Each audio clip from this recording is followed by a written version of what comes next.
On this perilous journey, I traveled through Panama's dense jungle to one of the most dangerous regions on the planet, the Darien Gap. Oh man, we're grounding it. I'm Marsh Mukhtari, and natural dangers here are everywhere. But this jungle also hides human threats. Drug runners and guerrilla fighters. Somebody could be watching me right now and I'd have absolutely no idea. When the road ends, I head deeper into the rainforest. This river is teeming with crocodiles. And the further I go, the more I risk an ambush.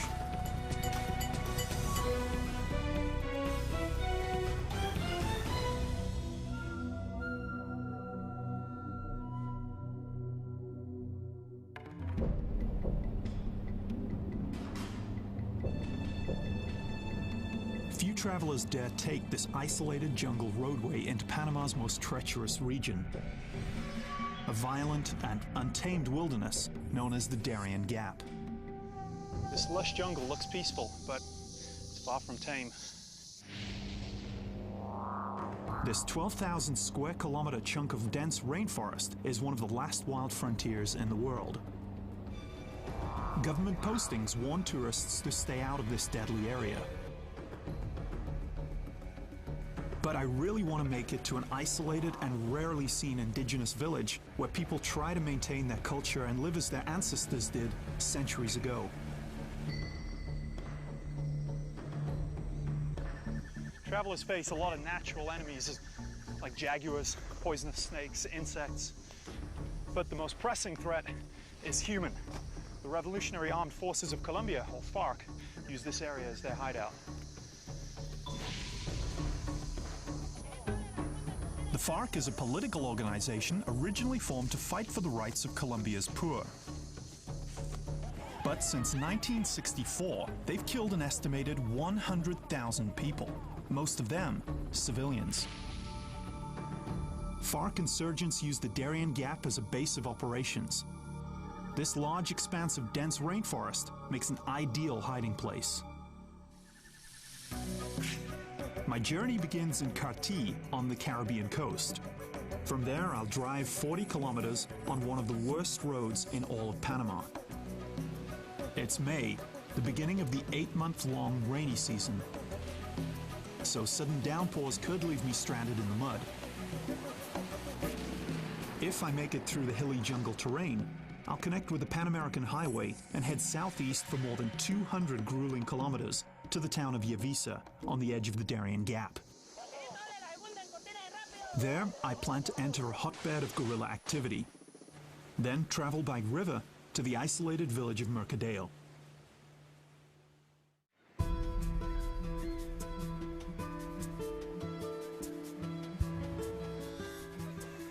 I've arrived in the sleepy community of Carti. You can see the islands in the background there.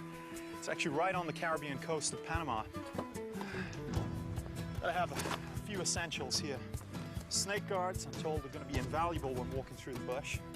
An absolute essential, mosquito net. And a first aid kit with malaria tablets. A daily dose should help to protect me from contracting the disease if I'm bitten by an infected mosquito. I'll be driving a street-ready SUV equipped with 4-wheel drive. It's far from ideal for the hard road conditions ahead, but it's the best I could find. To get some advice on how to handle the demanding terrain, I meet up with off-roading expert Eric St. Malo. Hey, what's Eric, up, man? how are you? Fine, how are you? Welcome to Panama. Very well, thank you. These are all my friends, man. Hey guys, how's it going? Hi. ¿Qué tal? Eric and his buddies test their souped-up trucks on the very same road I must take out of Carti. Excellent. They think I'm a little crazy to try it in my rental. So I'm all set for this road. Do you mind giving me a few pointers? Let's go.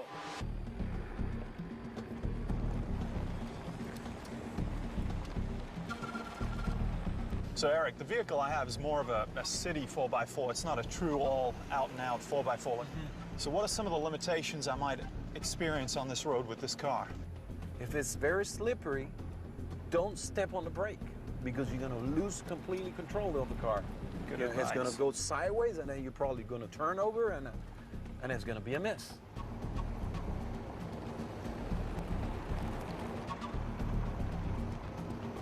My SUV has standard street tires that aren't designed to handle these off-road conditions.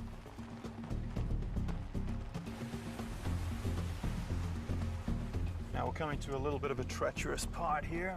Put it on low, step on the brake a little. Low changes the gear ratio so the tires will spin more slowly and steadily, giving them better traction.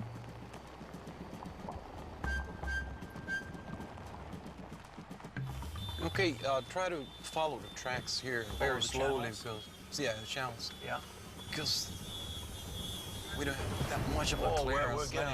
we're getting little. Yeah, little rocks from underneath. Well, we are a big problem. Oh, man, we're grounding it. If a rock punctures the oil pan and all the fluid drains out, the engine could overheat and crack. We'd be stuck, and the nearest repair station is almost 40 kilometers away. Just slowly, though. Very slowly. Can't go much slower than this. Definitely the bottom of the vehicle is getting hit pretty hard. And I mean, we're barely crawling.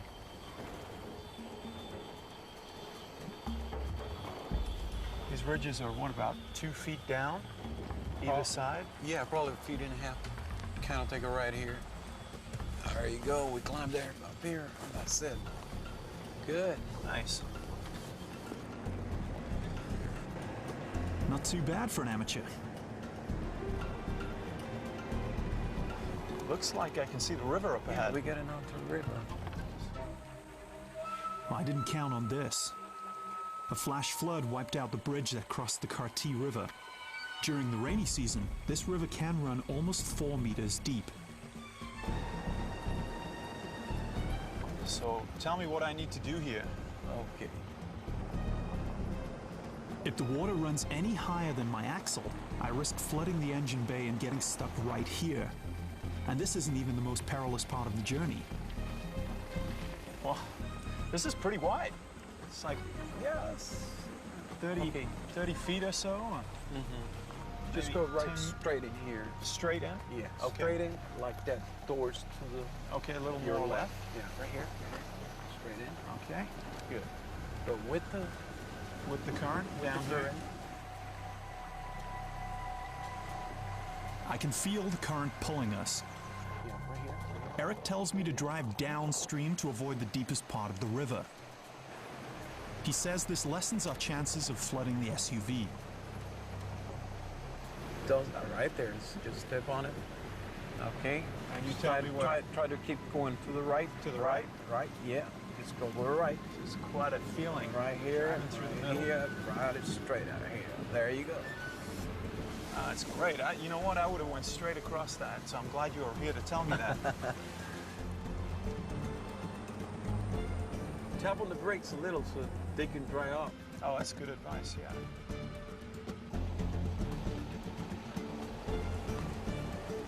But the obstacles keep coming. Now we got some good mud. Yeah, we got some good mud in here. Just try to follow the tracks. Yeah. Well, you're doing pretty good, Mark. Well, thank you. I'll try. You've done this before. I've been to 1 or 2 bad roads. Whoa. Go slow. There you go. I see Step what you on it. mean. It really takes you right into the ruts. Yeah. It's great. I feel like I'm in a rally. Got my co-pilot next to me that's advising. It's great. Well, I appreciate you doing this. Yeah, you're welcome. I drop off Eric so he can catch a ride to Panama City with his friends. Now, an indigenous tribe called the Kuna control this area. They like to keep this road in bad condition to discourage outsiders and protect the rainforest. It seems to be working. I pass few vehicles as I wind my way through. This is like rush hour. Let's actually see another vehicle.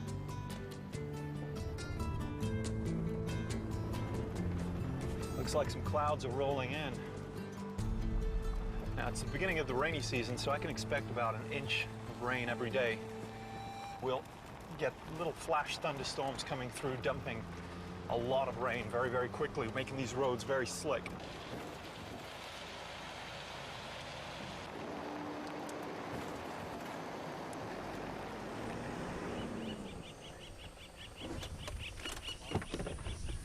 It's always a good idea to survey part of the road like this as much as you can before you head up it.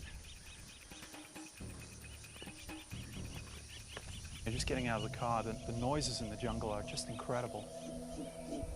And the temperature on my watch says it's 91 degrees, but with this sort of humidity, it really feels like 110. The temperature here stays fairly constant all year long.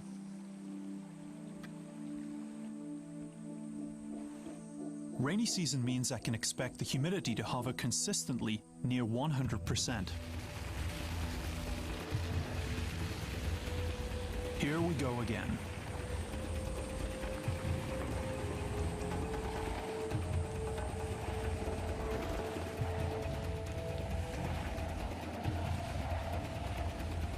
And I still have 225 kilometers until the Darien Gap. Now, on roads like this, it's always wise to keep your speed down a little, just to give you a little bit of time to react to obstacles like rocks or logs. Oh, wow, and some serious hill here, and drop it into low, pick my line, and just stick to it. I'm actually going on top of the ridges here. It's kind of recommended not to go on top, but the clearance didn't look good. Well, that's why, as I've fallen in. My vehicle takes a pounding. I hope I signed up for enough insurance at the rental agency. You have no control of the steering wheel.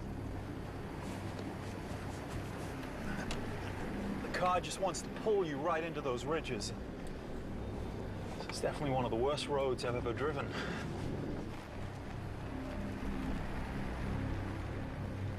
Felt pretty good to get up there. Humidity is unbelievable. I get sweat pouring down. Even if it wasn't humid, I think I'd be sweating by now.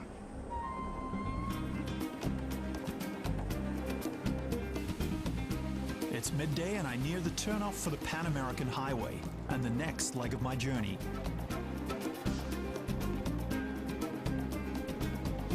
It took me 3 hours to drive the first 40 kilometers. Next, I head to the Wild West-like town of Yavisa, more than 200 kilometers down the road. But I have no idea what to expect when I get there. I drive southeast on the Pan American Highway.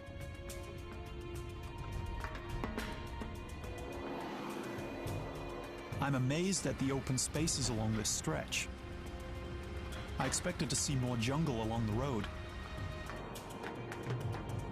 Construction crews have cleared about 4,000 square kilometers of rainforest to build this highway. Now it's predominantly used for rice farms and cattle ranches.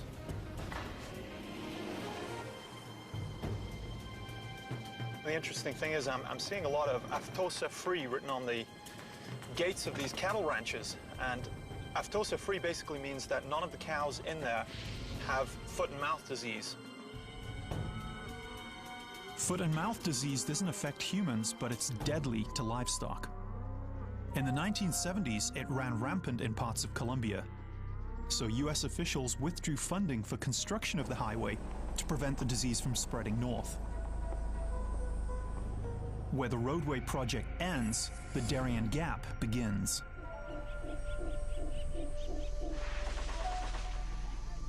This dense rainforest is now home to drug runners and Colombian guerrillas that kidnap travelers who dare trespass into their territory. In an effort to keep crime and the drug trade in check, Panamanian police patrol the jungle and this highway. Well, it looks like I'm coming up to my first police checkpoint. These guys are armed to the teeth.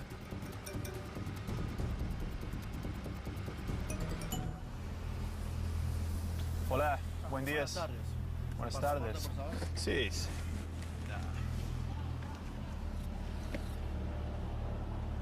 So we're at the security checkpoint where they're looking for drug runners, basically any guerrilla type activity. So I think they're going to check over the vehicle. Buenos dias. I'm assuming he's going to go and check out the car.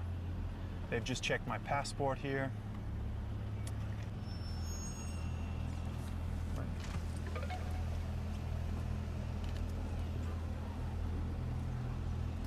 ¿Está bien? Oh, sí.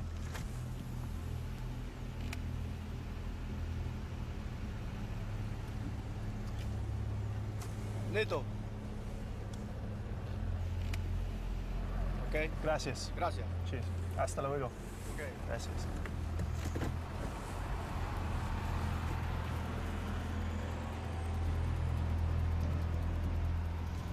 Okay, we're all clear.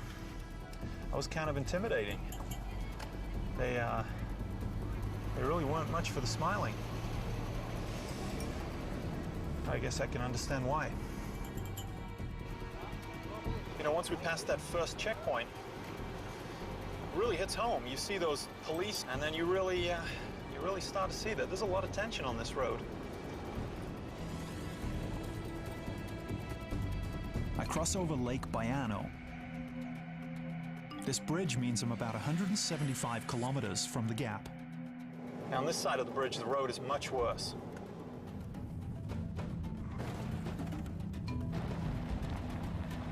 The hot sun and heavy rain create these potholes. The highway here turns from asphalt to dirt and back again.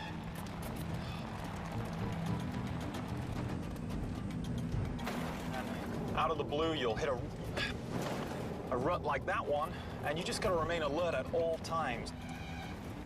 It's like a slalom course missing these potholes. I'm actually driving in the wrong lane right now. You could easily bust a tire, snap an axle. Aye.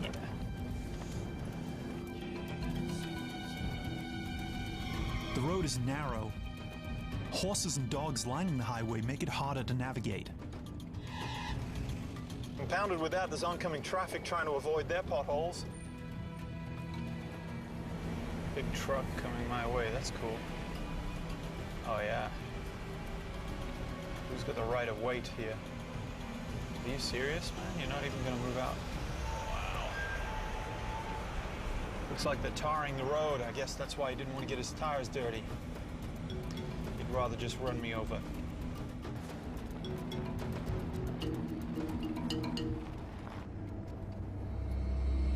I arrive at another police checkpoint outside the town of Metati. Hola. Well, I've just pulled over and they're checking through the car. Just doing a little walk around the vehicle. They wanted to look in the windows. Chap over there has got a hold of his gun. For some reason, he's keeping me here. He's got a hold of my passport, and the guards are now allowing other vehicles to go past. I get my passport back, but my Spanish isn't great, so I can't ask what's going on. Okay, I just heard gunshots, and they're asking us not to go any further.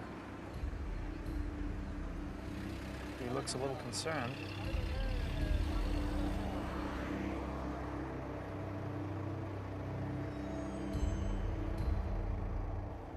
Well, now he's letting us go.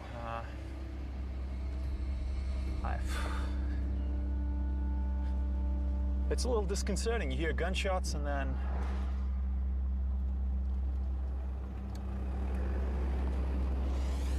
I don't know what's going on, so I'm getting out of here. To help me get a better sense of what dangers to expect in the Darien Gap, I arranged to meet some people who know it firsthand. Irvin Bennett is an adventure traveler who's hiked through the region 20 times. Irving, Hey, Mars. how you doing? Fine, thank you. And you? Good to see you. Great, yes. You all set? All set. Excellent. Ready to go? All right.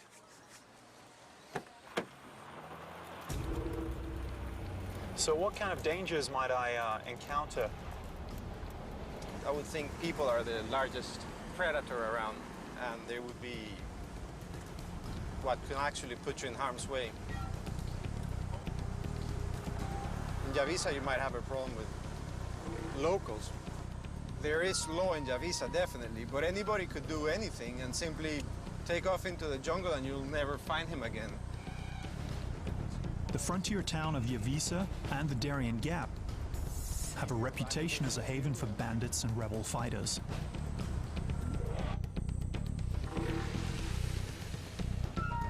Irving says I should check in with the local police to see which areas are safe. You're going right into the middle of the beast, of the gap. But if I do encounter these people, do you have any advice? Once you meet them, there's not much you can do. Right. Colombia's FARC guerrillas fund their operations in part by taking hostages and collecting ransom money for their return. Between 1996 and 2003, they made about $25 million this way.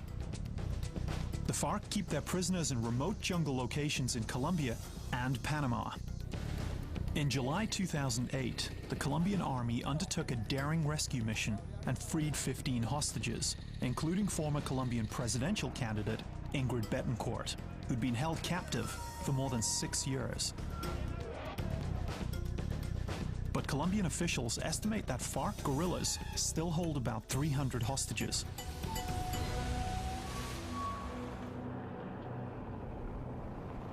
I drop off Irving, Thank you. I appreciate that. That was excellent. then head to a local mercado, or market. Metati is the last real town before Yavisa, and it's really my last chance to stock up on provisions, and I want to make sure I got everything I need before I head into the Darien.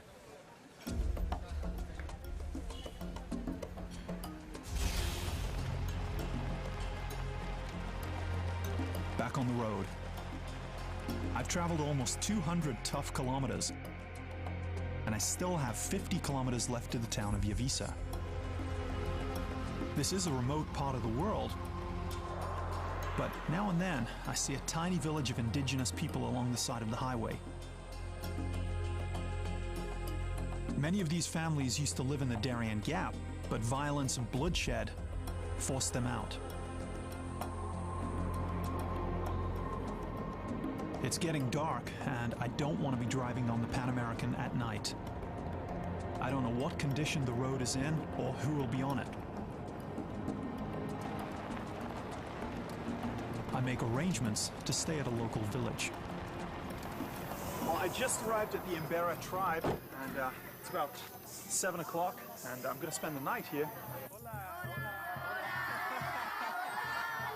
What a welcome! Gracias.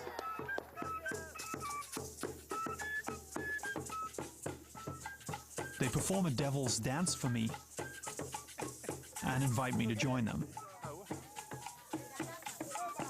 Tribes members believe this dance will protect me from evil spirits in the jungle. Well, I know I'm in a dangerous area, but the great spirits of these people I'm sure is going to help.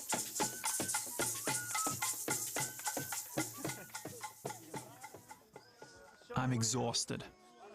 I put up my tent to protect me from mosquitoes and snakes. I need to get some shut-eye.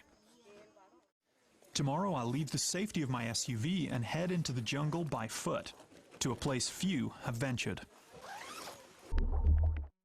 I wake up early in the Imbera village. I have a long day ahead of me. My first goal is the Panamanian town of Yavisa, and then I'll travel deeper into the untamed jungle of the Darien Gap. I want to reach Mercadeo, my final destination, before sundown. I have about 50 kilometers until Yavisa, a place where even most Panamanians don't go. The further I go, the fewer people I see. I'm the only driver on the road right now. You really don't want to break down out here. because you never quite know who you're going to meet. You've got to put yourself in a different mindset when coming to a place like this. See, common sense and self-reliance are key. Bad decisions can really get you into trouble very, very quickly out here. Many have moved out of this area to get away from guerrilla fighters. Only 40,000 Panamanians live in a province about the size of the country of Kuwait. The road has definitely started to change. It's snaking backwards and forwards. For large stretches of the Panamericana, it just seems to go as straight as a dart. So this feels odd.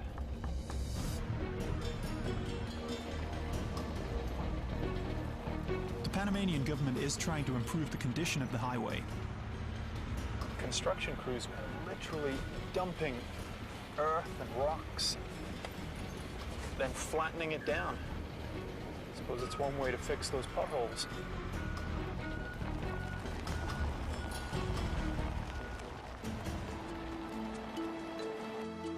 I've been driving for nearly an hour, so I should be getting close to Yavisa.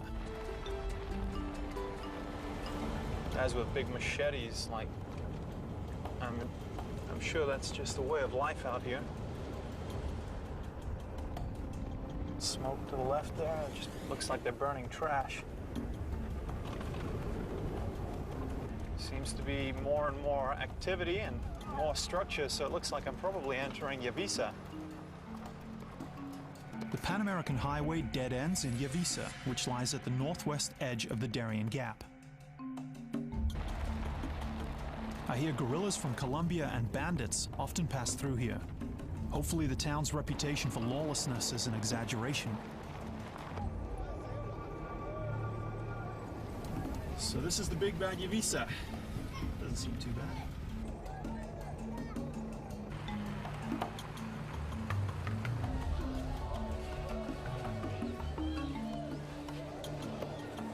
This literally is the end of the road. I'm gonna grab my pack and hike into the rainforest. This last leg of my journey will take me to where few outsiders have traveled. An estimated 300 FARC guerrilla soldiers hide in the jungle outside Yavisa. So I head to the police station to get an update on their activity.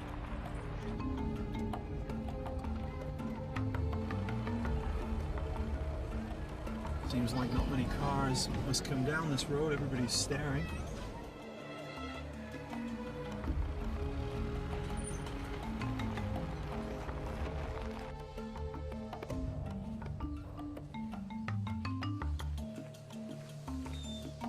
I stop to speak to a member of the National Police, Major Jose Fernandez. I tell him about my plan to make it to the village of Mercadeo. He says it's very dangerous to travel there alone. For my safety, he'll assign some of his men to act as bodyguards. There's also a chance I could run into former members of a militia called the United Self-Defense Forces of Colombia, or AUC. The group officially disbanded in 2006, but factions remain.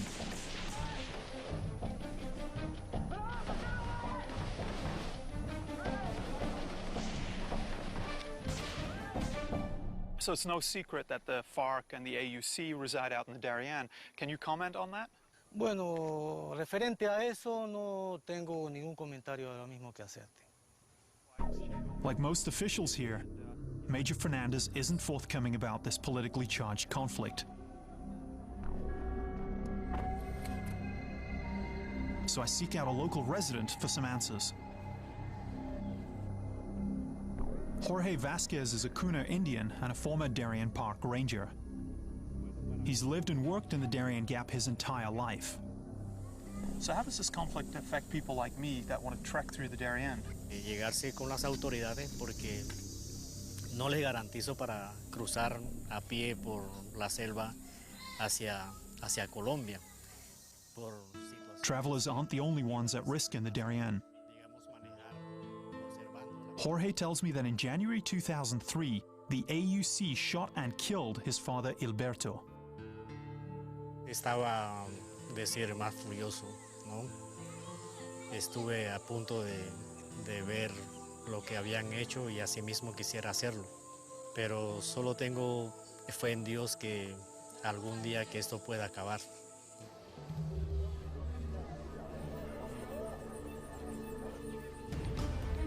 I head out of Yavisa by way of a footbridge that crosses over the Chuquenaque River. I'm finally entering the mountainous rainforest of the Darien Gap.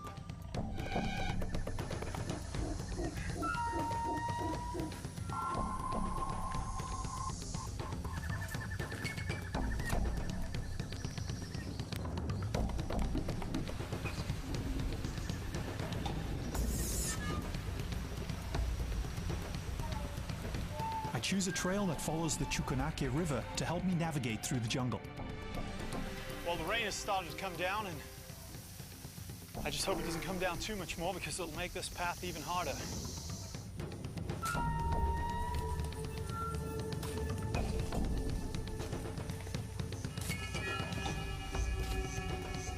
Even though I'm not here for any political reasons, just being here is enough to get me kidnapped, or worse. Locals say the FARC has eyes and ears in the jungle. And I was told that within the first 2 minutes of arriving in Yavisa, they already knew I was there. I'm glad I'm not alone out here. Several Panamanian police have been assigned to keep an eye on me as I trek through the Darien. They're experts in jungle warfare, and not always easy to spot.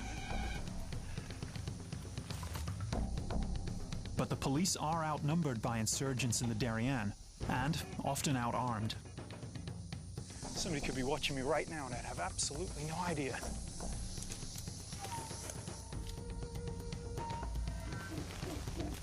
But this thick jungle underbrush doesn't just hide human threats, it also conceals an array of dangerous insects and reptiles. So I'm attaching these snake guards to protect me from the many varieties of poisonous snakes out here as I trek through the bush.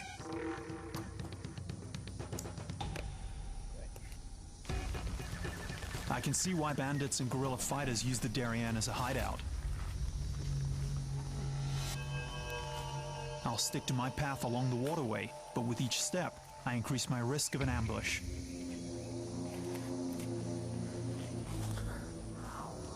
I hike further down along the Chuquenaque River. I'm about 2 kilometers outside of Yavisa. The heat and humidity in this Panamanian jungle are incredible. And the sounds of birds and animals are overwhelming.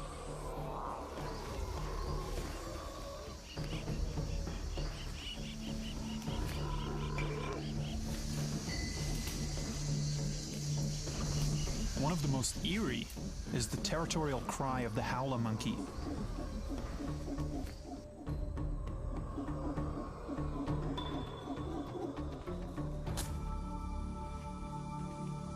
On this leg of the journey, I plan to meet up with 2 jungle experts to learn survival skills. The first is Hernan Arauz. Exploration runs in Hernan's family. In 1960, his parents were part of a crew of 16 that set out to complete the first automotive expedition through the Gap. They drove and dragged 2 custom-equipped Land Rovers through the jungle for 4 months and 20 days. Hernan tells me that out here, I need to be alert to even the tiniest threat. I would be aware of the bullet ant. And the toxin is very powerful. The sting is super, super painful. The 2.5 centimeter long bullet ant's sting can be as painful as a gunshot. Primitive people in the deepest part of the Darien, they were using these ants, boiling them to get toxin out of the ant and get this goo to mix with the arrowhead. You don't need to hit your victim in any vital part. Anywhere you hit it is going to have a very, very bad effect on you. So what else should I be aware of? Well, you have to be careful about the fer-de-lance. They seem to be the most abundant of the poisonous snakes because, you see, they give birth to living young. Really? The fertile ant comes out alive and kicking. And he's got poison right from the beginning. Female fertile ants can produce up to 60 young at one time. These 2-meter-long vipers cause more human deaths than any other snake in Latin America. They can inject 2 times the venom needed to kill a man in a single bite. I got some snake guards. Well, wear it, because we're in fertile ants territory here, Marsh. Yep, good advice. You've been a wealth of information. My pleasure. Keep safe and watch for those fertile ants as you go. Sure will. Thanks. Good luck. Bye-bye.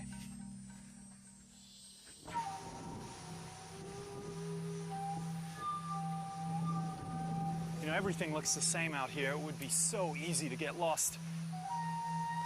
The jungle is like a maze. I trek up and down steep, dense hillsides. The intermittent rain makes the trail very slick.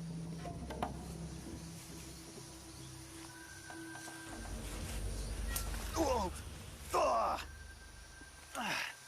I take a hard fall, but I'm okay. Locals tell me that trekkers can actually find food here in the rainforest if need be. I seek advice from a local naturalist guide, Ignacio Ruiz Osaba. So if I do get lost in the jungle, rainforest, what is there to eat out here? Do you have an example? I'm a little nervous about what he might have in store for me.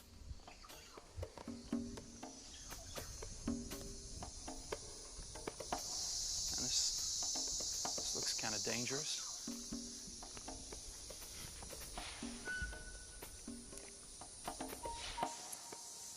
Termites. What? Termites. Termites? Yeah. You're not going to eat termites, so are you? Mm-hmm.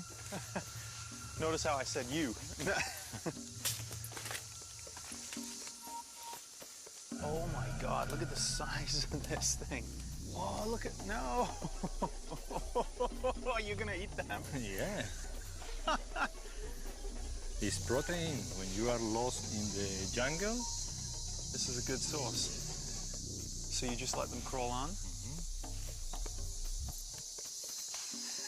I don't know if I'm too excited about doing that. So you just let them crawl on. All right, there's like 7 or 8 of them.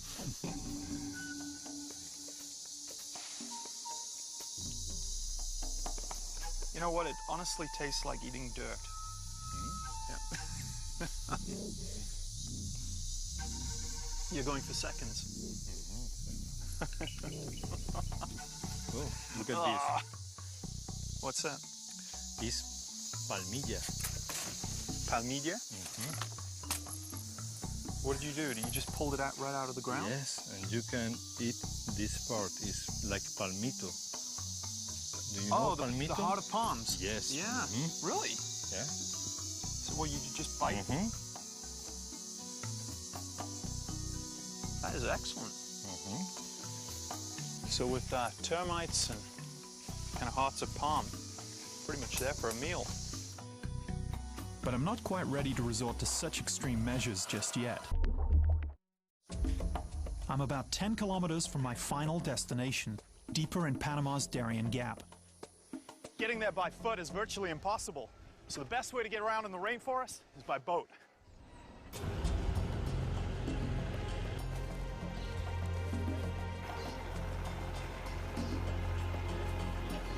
I arrive at a small dock on the Rio Chucunaque. Hola, Pinky. Bueno. ¿Cómo estás? Bien? Mucho gusto. Gracias. Pinky's been a guide on this river for more than 50 years. Locals carve these 9-meter-long piraguas, a kind of flat-bottom canoe, out of a single tree trunk. Traditionally, they used poles, but now they attach outboard motors. Okay, should we take this one out for a spin? Show me how to do it.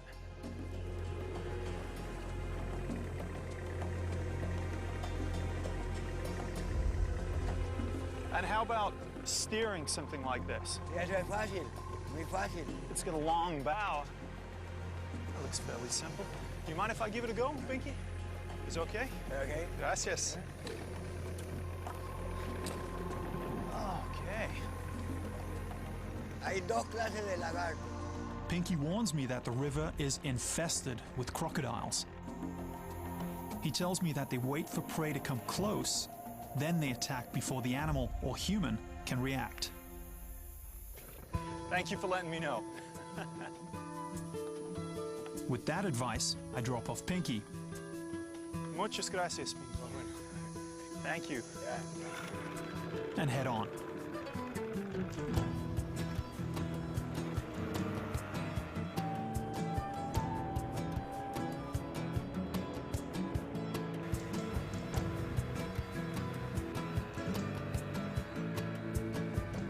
You know, this boat is like a giant Cadillac. As long as the nose is pointed in a certain direction, the rest of the boat will follow. You gotta think about your turn way in advance. It's actually kind of fun to drive. The Rio Chucunaque is one of at least 36 rivers that snake through the Darien Gap. I must travel more than 8 kilometers on it before I veer off into the Rio Tuira. Then I'll have to boat about 1 kilometer on the Tuira to my final destination, the village of Mercadeo. I'm sure the crocodile eyes are not the only ones that are on me right now. I'm extremely vulnerable out here on the water.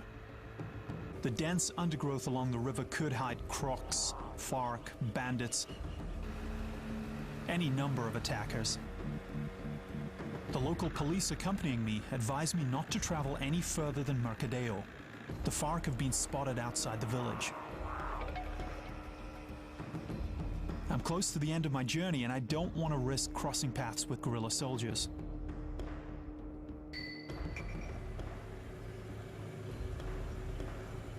So beautiful to see the mangroves just coming right into the water here.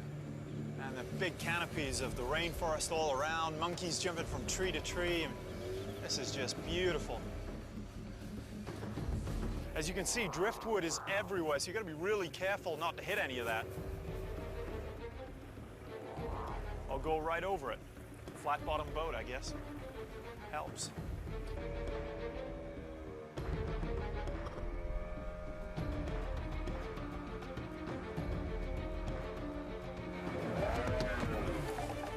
Whoa. I just hit a log. I didn't see it at all. The engine jumped right out.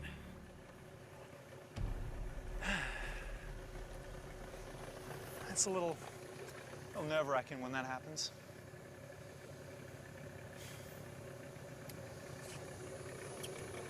Anyway, onwards.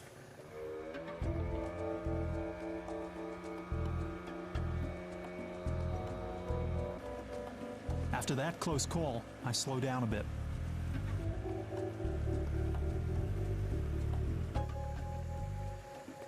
You can see little small tracks up there. Crocodiles here can grow 6 meters long. Hang on a minute, I'm getting a little close. For comfort here. Oh yeah, check out that track right there. That's a fairly large track. I hug the shore to look for wildlife. Oh, it was a crocodile. Oh no, it's an iguana. I don't know if you saw that. It was a big, gotta watch out for those, but it was a big iguana, just. Yeah, and you think they're snakes, but they're just vines.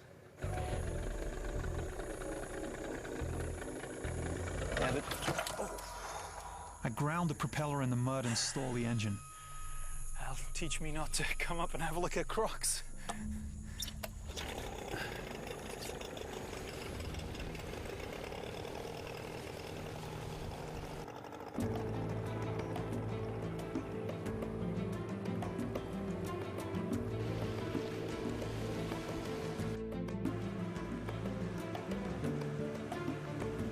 I turn onto the Rio Tuira. If all goes well, I should be there before dusk. But those clouds behind me are giving me cause for concern.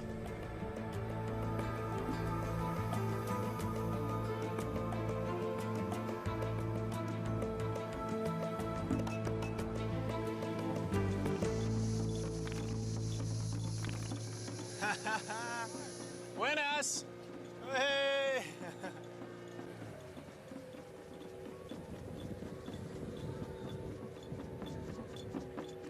So this is the village of Mercadeo, my final destination. I'm so glad to be here. And in one piece. Oh, and they're doing a dance for me.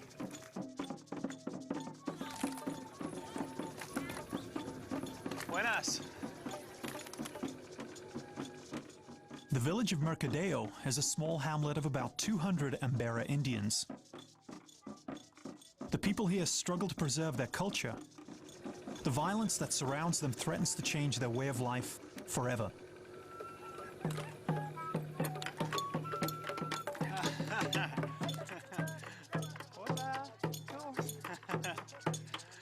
Wow, I knew they knew I was coming, but I really wasn't expecting this.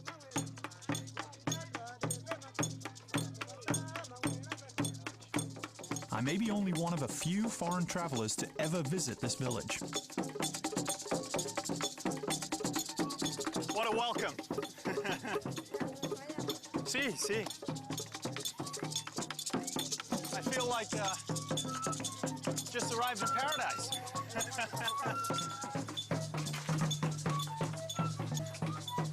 Really can't think of a more fitting way to end my journey. I traveled 40 pounding kilometers on one of the worst roads in Panama. To the pothole-filled Pan American Highway.